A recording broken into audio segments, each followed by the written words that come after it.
Live from tape, pre-recorded at our studios in Austin, Texas and Portland, Oregon, it's Syndicated with Leslie and Ben.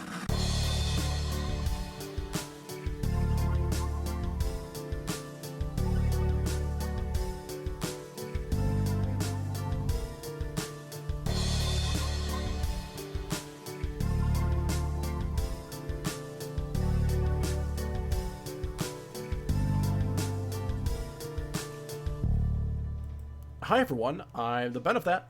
And I'm the Leslie. This is a twice monthly podcast about television, genre, and storytelling, in which we watch an episode of a show and explore the history of television, one episode at a time. If you're just now joining us, we're talking about Midnight Gospel, the 2020 Netflix original series by Pendleton Ward and Duncan Trussell. The show combines real interviews from Duncan Trussell's podcast, the Duncan Trussell Family Hour, with absurdist and psychedelic animation that fictionalizes the circumstances of that interview. So far, there's only 8 colorful and existential episodes, but Duncan Trussell has stated that he wants to tell more stories within the world of the chromatic ribbon. Yes. Leslie, before we launch a little further into that, this will be irrelevant by the time the episode comes out. But apparently, this show came out on 4/20/2020, which means we are 2 days away from its second anniversary. Yeah, we almost recorded on 4/20 as well. Oops. Oh well. Well, it's probably for the best that we didn't, to be completely honest with you. Oh, why? I might have been a little cooked. Oh, okay. That makes sense. Sure. Because it was 4/20? Yeah, I mean... Yeah, sure. I mean, I also made myself dinner. But... Nice. Not that was no, good. That wasn't... No, don't acknowledge, don't praise that one. You're like, don't praise that. Don't praise that. It was a panic impulse. It wasn't a good joke. There was no format. The punchline meant nothing. I loved it all. I loved every second. I was riveted. All right. Let's see. You want to keep it going from here? Absolutely. Duncan Trussell actually plays Clancy Gilroy, a spacecaster with an unlicensed universe simulator who hops the infinite cosmos in order to find guests for his show. Clancy has a deep understanding of the human experience and can talk endlessly about it with whomever he meets. Duncan previously appeared on Pendleton Ward's Adventure Time as well. Pendleton Ward's name should ring familiar for animation fans. A former writer and storyboardist for the mini misadventures of Flapjack, Ward is the creator of Adventure Time and Bravest Warriors, 2 of Cartoon Network's greatest hits of the last decade.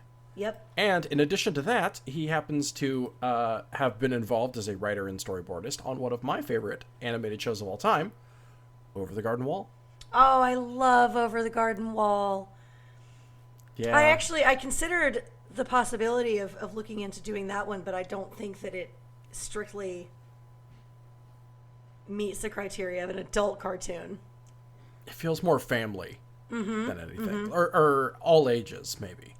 Definitely all ages. If we ever end up covering, animation in general or children's animation, I would be happy to put it there. But yeah, I was thinking about that too, because obviously Over the Garden Wall came out when I was an adult. Yeah. And I've only ever watched it as an adult. So I'm like, yeah, it's adult. But no, I mean, right. But no, it's really not. Do you watch it every year? Mm-hmm. When the leaves start to change? Yeah, I've maybe missed a year or two, but I've seen it at least beginning to end at least 5 times. I've watched it every year since the first time I watched it. So, but that was only in 2020. So. Yeah. Oh, you came to it a little later then, because I think it's from 2019. But yeah. Yeah, because it's from 2014. It's almost 10 years old. That still feels so new. It's so weird, isn't it? But yeah, no. Hector got me into it. Oh, you live texted me when you watched it. I remember now. Yeah, see, now you remember. Yeah, so same great minds. Lots of great minds working on this show. So as previously mentioned, every episode has a guest that Clancy's interviewing, and in this episode, Drew Pinsky provided the voice as a special guest for this episode.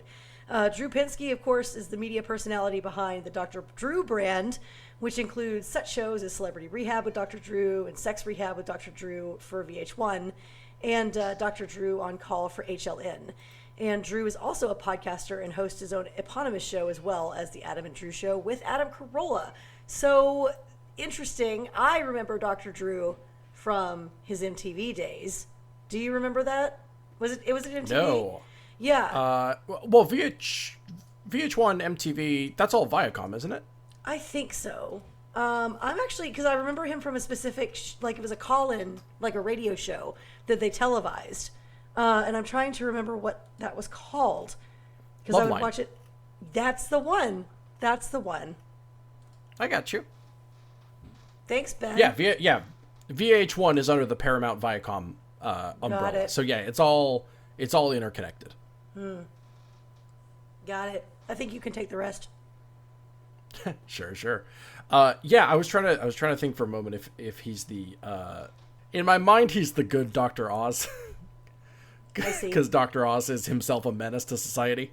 But anyway, I don't know. He seems charming enough. He's Those are facts. Medicine's Anderson Cooper. All right, fair enough. That's not a good joke.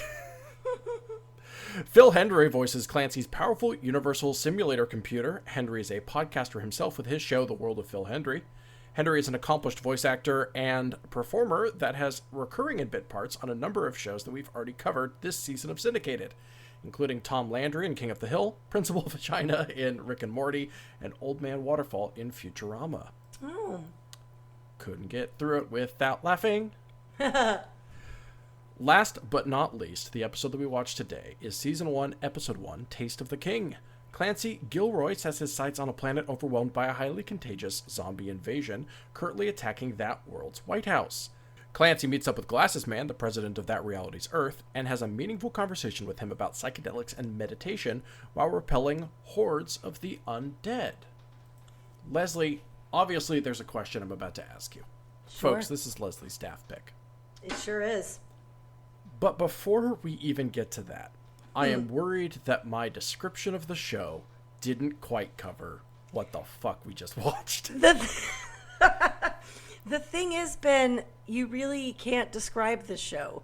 It's impossible to describe. What I've written, which is that it combines podcast episodes, yet again, of psychedelic animation, etc., etc., etc. Sure. I feel under encompasses what happened in that episode. But for the sake of brevity, I didn't want to just like write. Yeah, I didn't yeah. want to write like a beat by beat breakdown of what happened. Sure. So basically, there's this little interdimensional alien man. Yes. He is pink. He is voiced by Duncan Trussell. He has Powerpuff Girl eyes. He's so cute. I love Clancy. He has a little hat. Yeah. His little, And he his appears little to hat on. operate a podcast inside an RV. Mm-hmm. He has a machine that allows him to travel to infinite Earths, like in a Marvel or DC multiverse sense, Correct.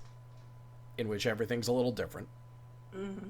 And then has interviews with those individuals after he himself picks like a new body avatar. Mm-hmm. And has interviews with those individuals. Those interviews are from Duncan Trussell Family Hours, the podcast from its original audio, Right. mixed up and cut up and remixed to tell a narrative.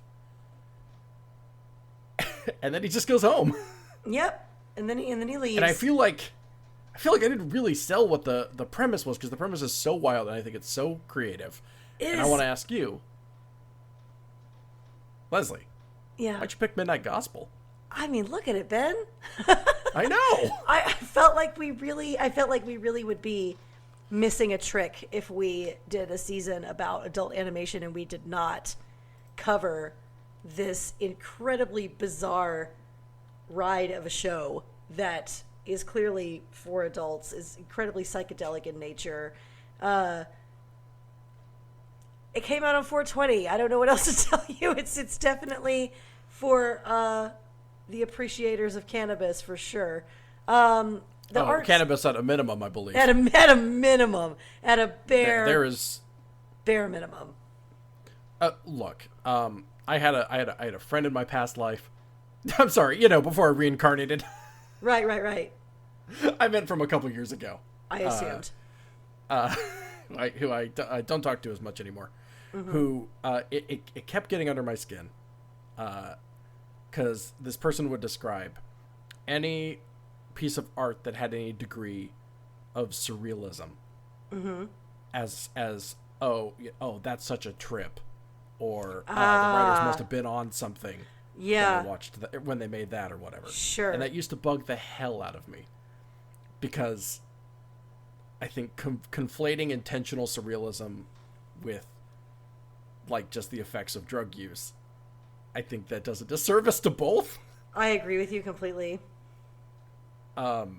Especially when, like, I don't know, especially because, like, okay, that criteria was used to describe, like, Moulin Rouge, the 2001 movie. And I'm like, there's a lot of intentional artistic decisions going on in there, and I would not describe any of them to drugs. Sure. Or whatever. I just think, like, that's a purposely zany movie that, like, incorporates a lot of, like, theatrical, anyway, yada, yada. Elements. Yeah. That being said, boy, this show's a trip, huh? Yeah, it really is. It really, The writers really must have is. been on something when they made this one. I just want it on the record that I hate that fucking phrase, but here it really does apply. But sometimes it fits, and this is a show in which it absolutely fits. Wow. I just don't even know how to describe this show, Ben. Well, you have to. It's, they're taking these real life podcast episodes and essentially workshopping them and animating them in a fashion that's so surreal and bonkers and bizarre that you can't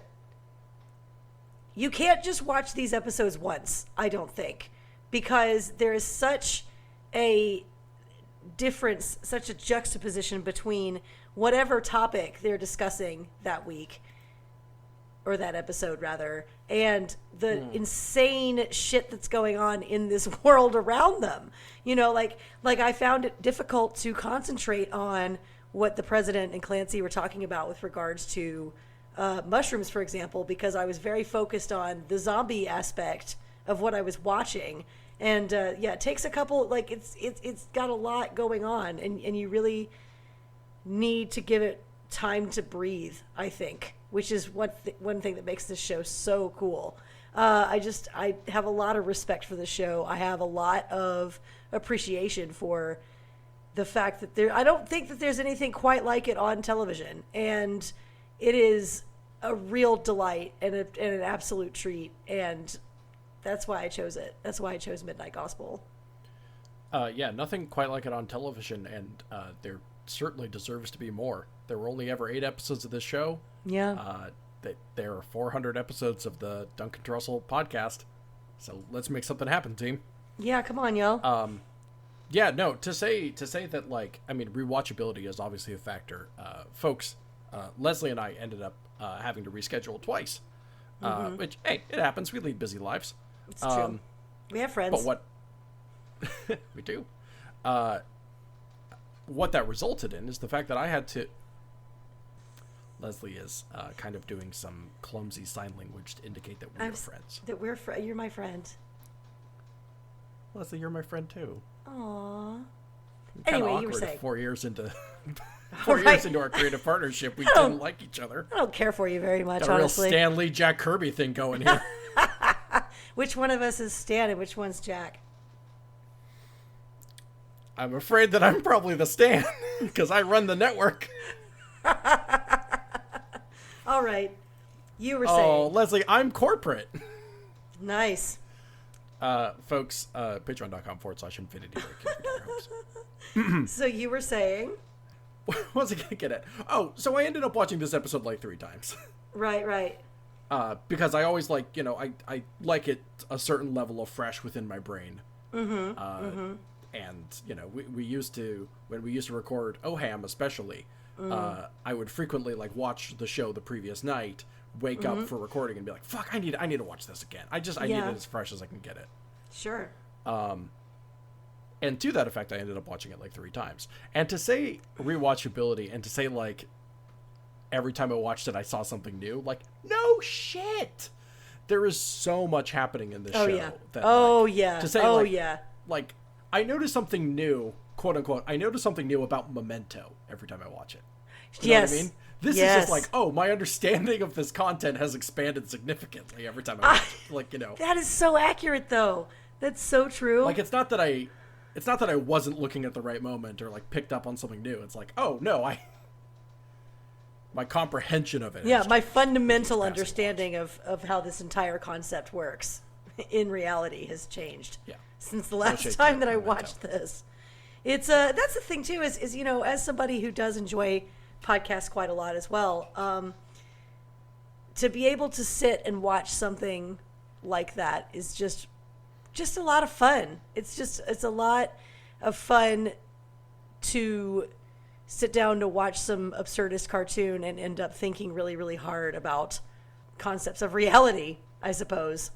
Yeah, no kidding. We've talked a bit about, you know, what qualifies something as adult animation. Right, And right. obviously, previous conversations and the previous types of shows that we have covered have led us to like, oh, well, it's like adult crass humor.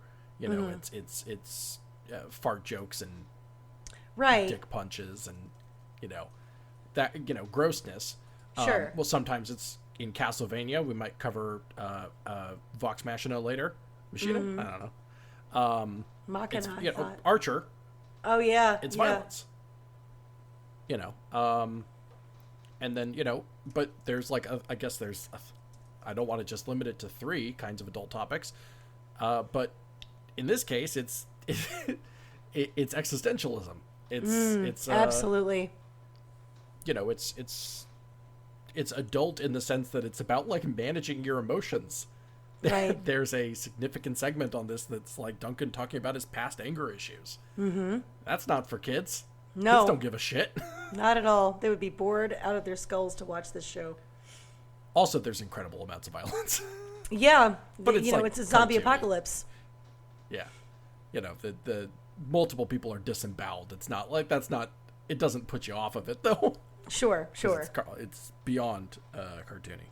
Yeah, it's not realistic. It's not like the Castlevania violence that we were looking at earlier. Yeah. It's not realistic in any shape or form. And goodness me, are there plenty of moments in Netflix's Castlevania where I like actually have to go like, oh God, Oh, yeah. like, multiple instances of eye trauma on that show. Yeah. Plenty of like medieval torture shit. Oh, sure. But yeah, no, I don't want to discount everything we've covered in this season so far when I say this, but like, God, this is what adult animation can be. Absolutely. There can be degrees of absurdism, surrealism, complexity, depth. That is, you know, Tuca and Birdie has it. BoJack has it. This has it. Yeah. There's a lot of ground we can cover.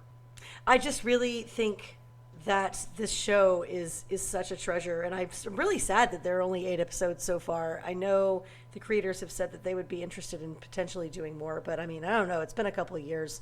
So, Yeah. Well, one, Netflix development cycles are already weird. Like, you know, sometimes there's like, I mean, we've remarked on the fact that, speaking of animation, there were like 5 seasons of Voltron came out in like 2 years.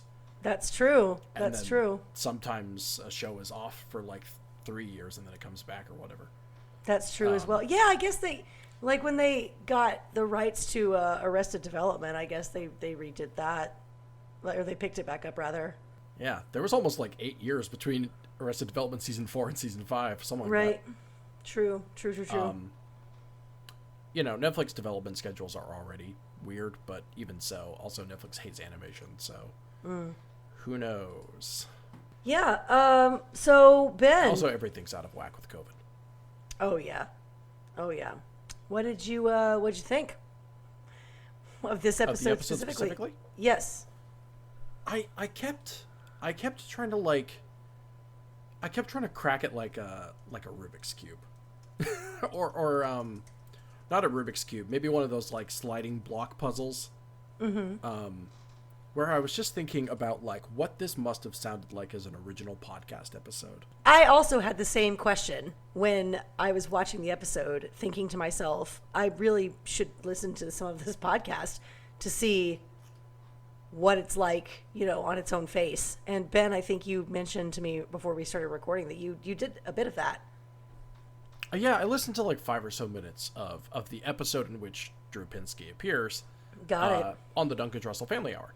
And the only line I recognized was, you think about all of that when you're on acid? Oh yeah, yes you do. Which is a line that is used when they're in the hot air balloon. Yeah. And it's like right before they get bit and right before there's like a song. Oh yeah. Which was, we'll get to that. Oh, I like that song. Oh no. We'll get to it. I have opinions. Oh, sure. But yeah. But I was like wondering, like, I was both wondering about the creative process. How do they sit down, listen to their own episode, you know, in Duncan Trussell's case, you know, listening to his own episode, presumably some 5 years after it airs. Sure. At a minimum. And like listening to it again and again and again. I'm just wondering how like that process works of like reorganizing those pieces and finally coming to terms with like, oh, I bet we could tell a zombie apocalypse story using this conversation about psychedelics. Right. I just that's a process. I'm sure if you like asked me to, and I had tremendous amounts of free time and I was being paid. Right. I could do that with my own work. I could do that with somebody else's work. You know, if you asked me to take like I don't know, hardcore history or whatever, like a big long juicy podcast, and be like, can you cut up this audio to make it a different narrative? I guess I could, but just like as I was sitting on my couch watching the show, I'm like, fuck, where do you start? In the same way, I could build a deck. Right. See, in theory, that is something I am physically capable of doing. But if you were like, quick, I picked up some wood, go build a deck, I would be like, no, hold on. Right. I need to learn how to pour concrete first. Right. I gotta learn, how to use this saw, whatever. I don't know. I don't know tools. Yeah. So I was sitting there just being like, how do you arrive at that narrative? And I looked ahead and saw what some of the other topics were. And I was just like, how do you... Forget the act of literally editing. Just I'm like wondering how like you get to point B from point A. Right. And I've always wondered that about sitcom writing. I don't know if that's like a strong suit of mine or whatever, but like, you know, when two like Seinfeld plots will like intersect with each other or whatever. Yeah. And, or in any sitcom, and like a miscommunication in plotline A will trip into plotline B, or something like that. And I always wonder, like, oh, how do they arrive at that? Like, what building do they start with their conclusion and work their way backwards? Do they, do they start at the beginning and work their way forward? You know, is it A and then B or whatever? And I just think like that's such an interesting part of writing, especially writing half-hour format, comedy, whatever else. Yeah. But it's so interesting when all the words have already been spoken. Yeah. You And know then what I you have to rearrange them in a way that makes a different kind of sense. I think that this is a very interesting talent to have, to be able to create and craft a new narrative out of pre-recorded materials. And I think that, comparatively speaking, the closest thing I could compare it to would be kind of the other way around, in which things like Space Ghost Coast to Coast, C-Lab 2021, things like that existed, in which they repurposed stock footage with new audio. This is kind of an opposite sort of situation. And I do think that anytime that you do something like that, you're in for something that is creatively very special. Yeah, completely agree. And that's, very similar in the sense that they're looking at a visual and being like, what else can this represent? This is looking at audio and like, what can we like weave this into? Mm-hmm. Because obviously there's plenty in that interview. If you're watching it and just focusing on the literal words that Drew Pinsky says, there's plenty of moments where he's just like, he is talking, and then it is through the animation of other events that we then assign a different contextual context for them or whatever. Like, when they're playing pool. Oh, yeah. Or billiards or whatever. When they're playing pool. Sure. And like there's like a White House aide or like a butler who is like constantly moving a stepping stool for him. Yes. And like, once or twice I'm sorry, folks. Hey, Drew Pinsky. That's right. Dr. Drew plays the president. I don't know if I made that super clear in the beginning. He's the Glasses Man, the president. Yes. Glasses Man, the president. Yeah. The president. Oh, okay. But like, you know, the slapping sound is obviously recorded Foley. You know, that character isn't there. You know, all that. And then whatever Drew is saying, Dr. Drew is saying, let's use his full title, you know, is edited to have pauses in it. You know, he's not Dr. Drew as he's sitting there at the desk across from Duncan Trussell. He's not angry. He's not fighting anyone. He's not, you know, he's just speaking passionately or whatever. Right. But it's the added context of, the added fictionalized context of he's actively slapping somebody next to him. That like makes us interpret that differently. But I was just trying to like look at the raw audio, or anytime he just says like or let's go over there, you know, that means those are nothing lines that you cast out during a podcast. Oh sure. Oh yeah. That like I've done it obviously been 1,000 times in this episode alone. Sure, that have obviously been like completely you just did it just rearranged. That have obviously been like completely rearranged, recontextualized, and the recontextualization I find absolutely fascinating. Right. Yeah, and but then also there were lines like "Give me a rifle and I'll take care of it," where I'm wondering like, when did he say that in the episode? Where did that come from? Did they get? So I do wonder. I think that there's a possibility that they may have gotten them in, the guests in to record a few more lines for the show. They had to have done. They had to have. Because if you're recording an hour-long episode with Dr. Drew Pinsky, how many times does he say zombies within that hour? Right. Right. I feel as though they probably called them up and were like, hey, we're going to use your episode for an episode of this show that we're making. We need you to say a few lines about a zombie apocalypse. We've got most of it cobbled together already, but we just need you to say these lines, and here's the context. Yeah, exactly. They must have, because that's just so fascinating to me how otherwise that could have been cut together like that. I just think it's really clever. I think it's really creative.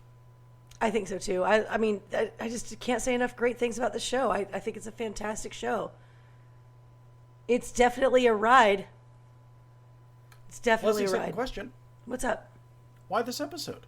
Well, I'll tell you, there is a lot of complicated lore in this universe, in the Chromatic Ribbon universe. And as you continue watching the episodes, it's a bit like Rick and Morty in that way. And that at first you think that it's all kind of bizarre nonsense, but there is actually an arc of lore and a trajectory where the lore is going and the world building is going. And I did not want, in the event that you ended up really liking this show, I didn't want to confuse or leave you out of anything. I feel like a show like this is absolutely best enjoyed from the beginning. Mm-hmm. And that's why I chose this episode. I gotta agree. Yeah. I mean, I got to agree in this case. Because you would think the format, I mean, obviously it sounds like there's a lot of world building and there might be an underlying plot and all that. But, you know, hypothetically, because it's a random location with a random guest and random characters each time, this seems like the perfect thing that you could watch truly out of order. Absolutely. I did consider it because they do stand alone as episodes quite well. But truly the reason I chose the first one was mainly because I thought Ben might really enjoy this. And if Ben gets in the, you know, like in the middle, I just don't know if he'll have as much context for what's going on in the world, you know, around Clancy if he doesn't watch it from the beginning. So that's why I chose it. Also, Drew Pinsky is amazing, and I love him. He comes back as the same as president as Glasses Man in episode 5 as well. But I do love this episode. So, speaking of context, actually, I was kind of delighted how little we were given at the beginning. Oh yeah, you got no idea what the fuck is going on. It is. Oh, I guess there's like a little like you know, this is KMFY or, well, you know, whatever. Like there's a little bit of a spoken intro I guess that's probably Phil Hendry. Yeah, I think but so. Anyway, but then like some of the first spoken dialogue is for sure Phil Hendry when the computer boots up. You know, it's like, which world do you want to go to? Due to operator error, every life form on this planet has been destroyed. Due to another operator error, you know, this planet is currently undergoing a zombie apocalypse or whatever. Right, right. But like, other than that, you know, we don't get. You're cast down into this very absurdist, surrealist looking setting. Obviously, everything isn't like color adherent to what we would presume its real colors to be in our world. Sure. You know, the character Duncan Trussell plays, Clancy, is again pink. You know, computers and walls and stuff are these certain like zany looking colors and all that. You know, Yeah. You're in a weird world, and all of a sudden this guy who is like seemingly just living in an RV and has like a cup of coffee and whatever is suddenly being like meteored through the multiverse, lands on a planet, and he's like, "Hey, can I record my podcast here?" Right. Wait, Spacecast. Spacecast, yeah. And I just love that there's like a solid like 4 minutes of like, you know, what's happening, and like there is no point like, "Hi, my name is Clancy Gilroy, and this is my job," or like, "Hey, Clancy, we need another episode by next week." You know, None of that. There's no setup. You're just, boom, you're in it. Yep. For better or worse. It feels like it's not quite in media res, but it you know what I mean? It is a bit though. Like, I feel like it does just drop us right in the middle of this universe and doesn't explain itself at all. The story isn't in media res because it's at the start of a day and it's at the start of that particular story. Sure. But the concept is in media res. Definitely. Absolutely. Because there's no prefacing that concept. The lore He's is in media res. There we go. Yeah, and it's certainly not day one for Clancy. No. Clancy's been doing this for a hot minute. 1 subscriber. Which means finally it's an accurate take on podcasting. Hi folks, Syndicated with Leslie and Ben comes out every other Monday, right here on InfinityBreak.net, where we're telling stories our own way. If you like the show and want to see it continue, please do fucking tell a friend. Thank you. We have friends. We do have friends. You're my friend. Leslie is once again doing kind of a clumsy sign language to indicate that I am one of their friends. You're my friend. You're my friend. Okay. Anyway, I loved how contextless it was. And, like, obviously you put together the pieces pretty quickly. But then, like, obviously because the world is so fictionalized, and if they're using audio from these, you know, no one says, like, no one can say, well, here's the deal on our planet. Right, because nobody has been talking about anything like that on the actual source material podcast recordings. Right. So you just have to, you're like, we're getting in loser, we're going podcasting, you know, like it's just, it's very dependent on you figuring it out. It's like, here you go, fucking figure it out. Yeah, pretty much. And hey, I'm on board with that concept. It's real cool. This is like the fucking top of the Eiffel Tower for what animation can do. That's so true. That's so true, though. You know, I think there's maybe nothing. Yeah, no, I think that's the individual creative forces that are behind this aside. You know, if this wasn't Pendleton Ward, if this wasn't Duncan Trussell, I think just the concept of like taking something that was never intended to be viewed like this and making like another like superstructure around it that absolutely alters your perception of the original source material and creates a new product is in and of itself fascinating. I completely agree. And I think that's just one thing about this show that I love so much. But I definitely agree with you 1,000%. You're absolutely right. Yeah. Thank you. You're right. You should say it. Thank you. You know, and like, you know, when more modern artists like sample like a drum beat from the 60s or whatever. Sure. You know, so much of hip hop was built on like, you know, drum records from like the 60s. You know what I mean? Yeah, definitely. Using it, you know, and using it in context that it wasn't intended for. Using random jazz flute sections or whatever, and then like chopping them up and remixing them and turning them around for wildly different contexts. That's still audio into audio though, and music into music. Right. So it's just cool to see it in spaces that are like audio into visual. Yeah, it's very cool. It's very cool. And I would be so interested to know if there's something else that's out there like that. I know that there is. I know there has to be something that's similar, because I just want to consume all the content that's created in this fashion. And I think that this is a really interesting show to talk about in context of, I guess I should say, another reason why I chose this show was because I really wanted to run the gamut this season of what constitutes an adult animated show. And we have done a little bit of everything, and I love that. But this is so singular and so novel that I really, really felt the imperative to talk about it. Because it's like you mentioned earlier, we've discussed how adult animation can be adult because it's blue, because the comedy is blue, or because of the violence, or because of, the concepts being discussed, as such as in home movies and stuff like that. And this just felt like it really needed to be discussed. That it's like you said, it's a fantastic foray into what animation can do. Yeah, it's like the fourth leg of the stool that is like sex, violence, and crudity. Yeah. And then the fourth is like mature topics. Sure. Or whatever. Even if this episode weren't literally about drug use. Like, That's I true. just mean, like, there's also plenty of discussion about, like, it's weird. We almost haven't covered what the episode is, like, literally about in that, in the psychedelics and whatnot. Psychedelics and meditation and stuff. Yeah. But, like, there are,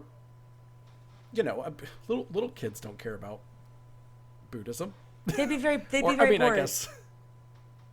Yeah, I guess. The more complex concepts of religion in general and what those mean to different socioeconomic groups, for example, that's not something kids would care about. Right after I said little kids don't care about Buddhism, my brain just played VeggieTales really loudly in my Right. And that's why I felt the need to clarify and say, in context of all of the complex things that one can think,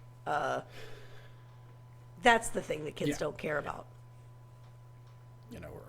Duncan Trussell talking about his anger issues, or people talking about like opioid addiction, or Duncan Trussell talking about the time he almost died from sleeping pills. Oh yeah.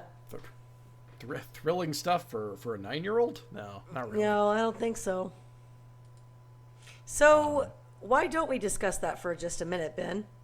Why don't we discuss the actual content, the actual audio content being discussed in this episode? I'm pro legalization and decriminalization of what are presently now illicit substances. Oregon, my home state, and Portland specifically, have taken some honestly shockingly progressive steps in that direction. And by shockingly, I don't mean that I'm shocked by them, like, as policy measures. I just mean our fucking state sucks. And we're full of cops, and I wish we Hello from Texas. Ben, isn't Oregon and Portland a progressive liberal bastion? Yes, but also we have Ted Wheeler. So right. It's the only one. The riots were in this city. Anyway. But like, obviously I'm for all that. I am not a habitual or even occasional drug user myself. I've gotten high maybe 3 times. So these conversations around experiences had on drugs are never quite something I can relate to, because it's not something I do. I don't care at all if other people do them. I'm not a prude. Again, I'm pro decriminalization. But I can't necessarily, when people talk about like existential experiences I've had on mushrooms, it kind of washes over me a little bit because I have neither tried them nor do I feel like I really want to. Mm-hmm. But the way it was discussed in this felt very approachable. Not that it sold me on shrooms or anything, but I'm sure. Oh, it kind of opened up my perceptions to like, oh, I think I get why people do that then. Yeah. And I found it a really fascinating and approachable topic, the way it was discussed here in between moments of massive violence and zombies. Yeah. Well, because it is being discussed in such an intelligent and articulate way between Drew Pinsky and Duncan Trussell, initially in real life. I think shrooms are rad. I think drugs are rad. I think that... yeah, I also think they're rad. I just don't do them.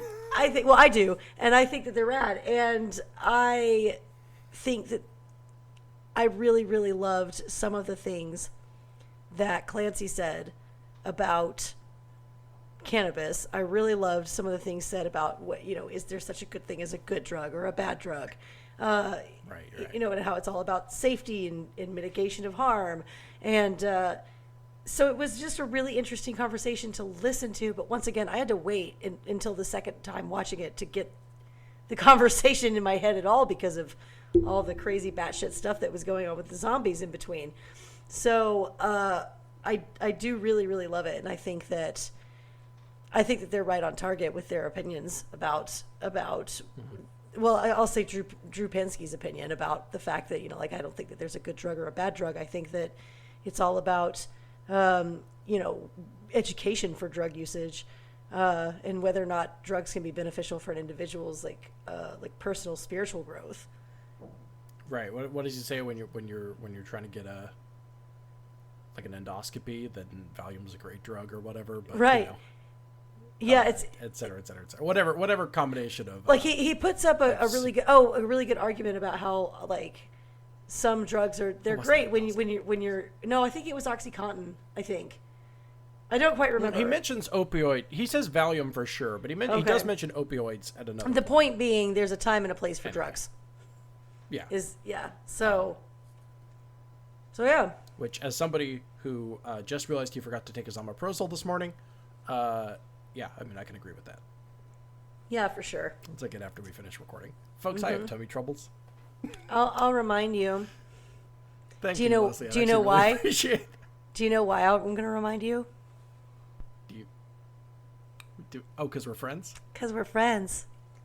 Oh, okay. Are you also on 40 milligrams of omeprazole? I am not. I'm on different medication for my shitty joints. Oh. Damn. Yeah. My stomach just doesn't work. Sometimes it'd be like that. My joints are fine. Well, no. Must be fucking nice. No. Must be fucking nice. No, because I know what's coming.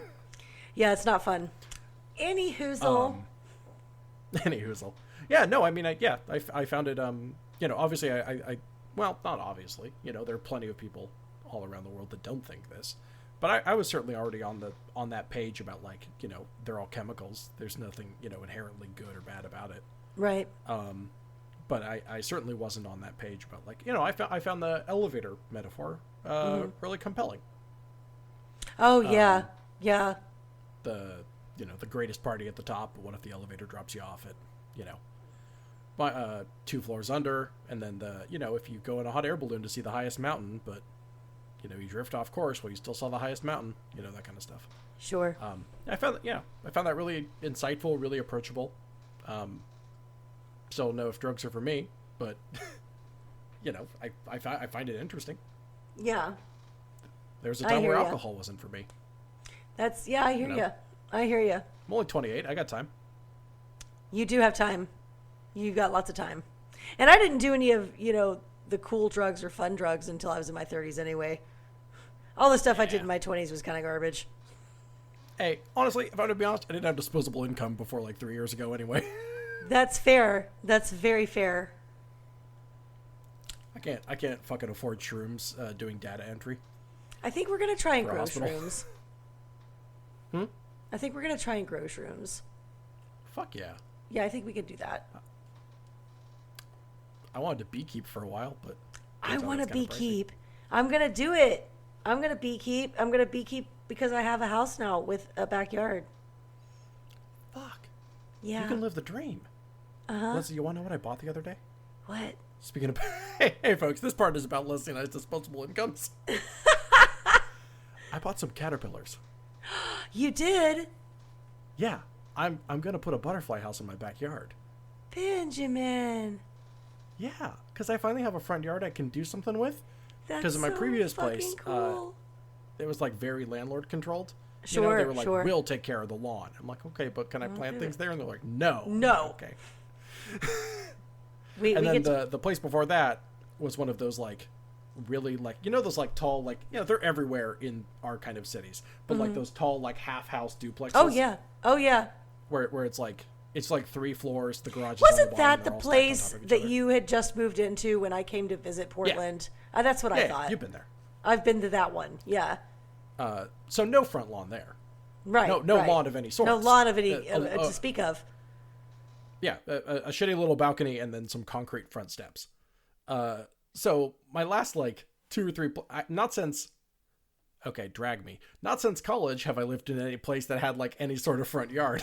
Okay, Ben, we get it. now- You went to college. Yeah. Shut up. Yeah. Whatever. Okay, not since I was 23 did I have any place Boom. with a front yard. Nailed it. Yeah. So yeah, I bought some caterpillars. I'm gonna buy a butterfly house. That's and, really fucking cool. Now I'm gonna have to planted look a up how to bunch do of bulbs. this. I want to do it. So yeah, we have a similar situation where our backyard. Well, we have a front yard and a backyard, but the front yard is pollinator friendly and has a bunch of pollinator friendly plants and stuff. It's not like a lawn. It's more of a garden, really, for pollinators. And the backyard has an actual garden for herbs and vegetables and such. There is also there's a chicken coop. We're gonna have chickens. Fuck yeah. Yeah, it's gonna be really cool. Anyway, aren't we talking about a show or something? Oh, yeah, I guess. All my life I've always wanted to be like, what if my yard was like a biome? What if I had like, so hence bulbed plants and butterflies. I have a hummingbird feeder out there. I've got a normal bird feeder. Like, what if, but all my life, obviously, my mom and dad were like, no, we're not getting frogs for the backyard. Like, Oh my God, We're not that's gonna all I start, want in like- the world. we're not going to start raising tadpoles in the backyard, Ben, please. That's all I want. But now I'm in control. Now it is your kingdom. Anyway, the show. The show. Folks, at Benzie Hamlin if you want to see the butterfly photos when they hatch. Heck yeah. First, they have to arrive first, and then they have to cocoon. That's fair. There's a couple steps. Okay. But, yeah, anyway, the show. Yeah. I mean, I don't really have too much else to say. I did want like to the point song. out my favorite plot point. I did want to point out my favorite plot point before we wrap up, because I don't think that I have a favorite joke, because this is not that kind of show. I don't think. I mean, go ahead. Well, yeah. there are I mean, visual I gags. do. Oh, well, okay. Well, I didn't really connect with it on that level. But I will say I laughed very hard. So I guess that this could be considered my favorite joke, but it's also my favorite moment. It's when they get bitten by the zombies and become zombies, and then it is revealed that being a zombie is actually really fucking sweet, and it's actually a really fun, fulfilling experience, similar to what you imagine heaven might be like. Mm-hmm. I thought that was Right. They've all come to terms with their mortality. yeah. I thought that was great, and then they were living in this golden wonderland of being a zombie in the song, as you mentioned. Yeah, so that's for me. I'm trying to think if I have specifically a favorite plot point. I know what my favorite joke is.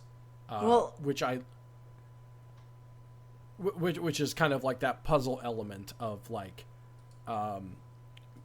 Glasses Man, the president, like runs up onto the roof with a rifle and shoots a zombie who's attacking a citizen. Yes. And that citizen waves back and is like, "Thank you, Mr. President." And the Glasses Man president literally just says, "Hello." Yes.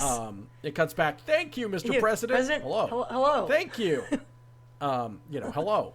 Yeah. But it said in such a straightforward inflection that was like, again, I'm trying to puzzle box this thing together, where I'm like, oh my god, that's his literal intro. Hello. Yeah. Today on the show we're joined by Dr. Drapinski. Hello. Hello. Thank you, Mr. President. Hello. Like that's when I was like, oh fuck, that's really funny that they just let's milk his introduction into this joke or whatever. I thought that was great. Like so really, that was clever. And then that's the point in the show. I had looked up the premise before I started watching it, but that was the point in the show where I was like, let me see if I can piece this together. Yeah. That is, and that's which obviously, it's a very meta observation for you to make, and I agree that that is quite funny. Yeah. But I mean, hey, also with the way it was sold, just a super flat, hello. Right. Hello. Right. Yeah. That in itself was funny, but then I realized I bet, and the meta aspect of it. Mm-hmm. My editor's brain and my writing brain were like, ooh, what does this mean? With that. So actually, true, bestie. Talking about the animation itself, obviously we've just covered Archer. Although that's 2 episodes ago now. Home Videos was our most Home recent. Movies was our most recent. Yeah, there you go. Nicely done, Ben. The sigh was because I got the title wrong. Our guest was phenomenal. I know. Also, our best smelling and sexiest guest that we had on the show as well. But remember during our Archer episode, we were talking about limited animation? Uh-huh. Mm-hmm. And how, the kind of puppeteering of that kind of animation. Yes. That certainly we've seen on plenty of Family Guys and BoJack's and all that jazz. Oh, sure. Surely in this case, that can't possibly be what happened. It can, and don't call me Shirley. But no, I just mean because No, it's very fluid. Are, constantly moving. There's constant movement of every single part of them. The way that Glasses Man, Mr. President, moves like he's made out of liquid all the time is so cool to watch and so interesting and so fun. And that was very cool and very fun to watch. That was very enjoyable. And I do think that there's absolutely no way that any part of this was limited. There just can't be. I'm not an expert in how these things are tossed together. Sorry, it sounds so dismissive. These are tossed together. Oh, baby, I hear the blues are calling. Tossed salad and scrambled eggs. Can't wait to cover Frasier for the show someday. I know. I'm not an expert as to how, animation works. I quite literally cannot draw. Sure, I can't either. Yeah, and I don't claim to know perfectly how it works from a production standpoint. But it really did seem like every frame of this had to have been so different from any preceding frame. We saw these characters from all sorts of angles, in all sorts of situations. Just the idea that it was a constantly, hey, maybe that's why we haven't seen it in 2 years, because it takes a while to make. Yeah, that's a good point. It just had such a beautiful fluidity and the way it kept changing, what was happening on screen, its depth. It was fascinating to watch. Sure. The color palette, its I constant sense of movement. Mm-hmm. Yeah. It was just gorgeous to look at as well. I mean, despite the subject matter, from an animation standpoint, it was very, very, very gorgeous to look at. Yeah. Leslie, do you have a favorite joke? You hinted that you might. Well, I was saying that I think that my favorite joke is the concept of the zombie world being so much better than the human world. That was my favorite for sure. Yeah. Good show. Thank you. Thank you so much for sharing.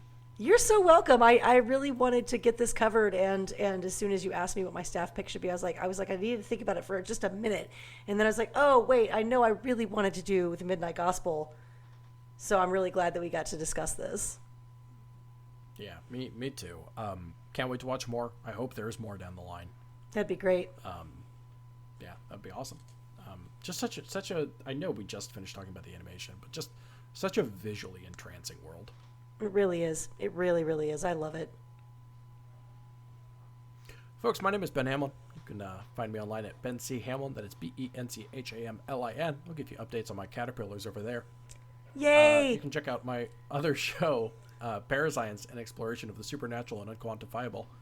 If you like people searching the infinite universe for mysteries, that's quite literally the premise of that show as well. Folks, twitch.tv/Infinity Break Gaming. I stream there on Tuesdays and Fridays with my friend, Matty Trumbo Gomes, and solo. Check out all of our work over at infinitybreak.net, where we're telling stories our own way. Those are all of our other shows. Leslie, where can people find you? Oh, people can find me on Twitter at Vanetti, Vanetti. I will be talking about my own backyard developments as time goes on, I'm sure, as well as talking about television, getting a little excited about the upcoming Austin Television Festival in June. We'll be talking about that quite a bit when that comes up. As well as... time of the year. Oh, it's the most wonderful time of the year. It hasn't happened for 2 years because of all of that. So it's its first year back, and I could not be more excited. Anyway, that's where you can find me and what I'll be talking about. Folks, if you want to support the show, we'd highly encourage you to please do tell a friend. That goes a very, very far way into helping spread the word about this show. Word of mouth is really our best friend here, just like Leslie is one of my best friends. Aw, you're one of my best friends too, Ben. I love how you did that. I love it. You can also follow us at Syndicated WLAB. That's the show account where we post clips and GIFs from the various episodes and TV shows that we talk about. You know, every once in a while we'll do a poll or so on there. Fun little Twitter account to follow. We're going to kind of put our back into it a little more soon. Maybe field some more questions, see if we can get some discussion groups going on there. Anyway, I encourage you to follow that at InfinityBreak23, InfinityBreak.net, Patreon.com/InfinityBreak. Leslie and I just recorded an hour-long episode talking about Our Flag Means Death. We did. That I guess by the time you're listening to this will have come out about a month ago. Mm-hmm. Should be, yeah. Coming up on a month. But you know, we record full episodes over there. You can support the show for as little as $1 a month, or at the $5 level, you get access to those full episodes. That's about everything. God, Leslie, we're making progress through our adult animation season. I know, man. We've got a conversation we have to have in the near future. Oh, no, what we're definitely going to do next season. Yeah, we got to get on that. We got to figure that out. Folks, this is a show about television genre and storytelling. We need a new genre. We'll figure it out.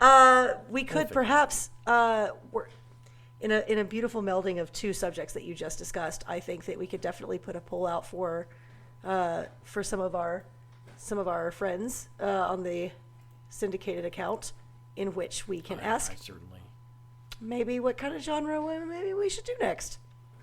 I certainly think we could. So, folks, once again, at Syndicated WLAB, do stay tuned to that very Twitter account. Join our Discord at bit.ly/I Infinity Talk. Stay tuned. I guess we gotta pick some genres, and we'll let you know what we're looking at, and we'll ask for your feedback on this as well. Sure. Certainly, let us know what you want to hear from us about in the future. Whether that's who knows? It could go anywhere. It could go anywhere. We have a multiverse of options, just like they do in Midnight Gospel. Facts. All right, folks, that's it for Syndicated this week. We will see you in 2 weeks' time for another show. Have a good one.